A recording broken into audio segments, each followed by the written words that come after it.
Hi friends, வாங்க. எப்படி இருக்கீங்க? இன்றைக்கி விஎன் சமையலில் சிக்கன் 65 எவ்வளோ ஈஸியாக செய்கிறதுன்னு பார்ப்போம். 3/4 கிலோ சிக்கன் எடுத்திருக்கேன். அதுக்கு 1.5 ஸ்பூன் இஞ்சி பூண்டு பேஸ்ட் போட்டாச்சு.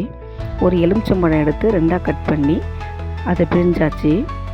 அதன் பிறகு பார்த்திங்கன்னா கொஞ்சமாக மஞ்சள்தூள் யூஸ் பண்ணிக்கலாம். அப்புறம் தேவையான மிளகாய்த்தூள் எனக்கு 1.5 ஸ்பூன் போட்டிருக்கேன். அதுவே போகிறோம், அந்த காரம் கரெக்டாக இருக்கும். அப்புறம் பார்த்திங்கன்னா 1 ஸ்பூன் உப்பு வந்து அவங்கவுங்களுக்கு தேவையானது போட்டுக்கலாம். 1.5 ஸ்பூன் கார்ன்ஃப்ளவர் மாவு போட்டாச்சு. அப்புறம் சிக்கன் 65 கடையில் நான் வாங்கலை, மசாலா வீட்லேயே அரைச்சதான். கரம் மசாலா, பிரியாணி மசாலா போட்டாச்சு.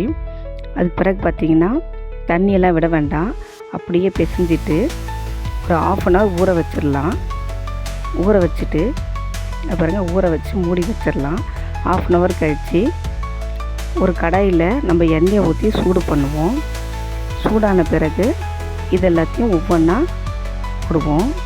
பாருங்கள், மசாலாலாம் உதிராமலே வருது பார்த்திங்களா? சில பேருக்கு மசாலா உதிரும் எண்ணெயில். அதுக்கு என்ன பண்ணலான்னா, ஒரு முட்டையை போட்டுக்கோங்க. முட்டையை போட்டு அடைச்சிட்டிங்கன்னா அந்த மசாலாலாம் உதிராமல் வரும். அப்படி உதிராமல் வந்ததுன்னா நம்ம யூஸ் பண்ணிக்கலாம். அப்படி உதிர்ற மாதிரி இருந்ததுன்னா முட்டையை போட்டுக்கோங்க, ஒன்றும் பிரச்சனை இல்லை. இங்கே பாருங்கள், இப்போ இதில் மசாலா ஒன்று கூட எண்ணெயில் விழலை, அப்படியே அழகாக வந்திருக்கு பார்த்திங்களா? லைக் பண்ணுங்கள், ஷேர் பண்ணுங்கள், சப்ஸ்கிரைப் பண்ணுங்கள். தேங்க்யூ.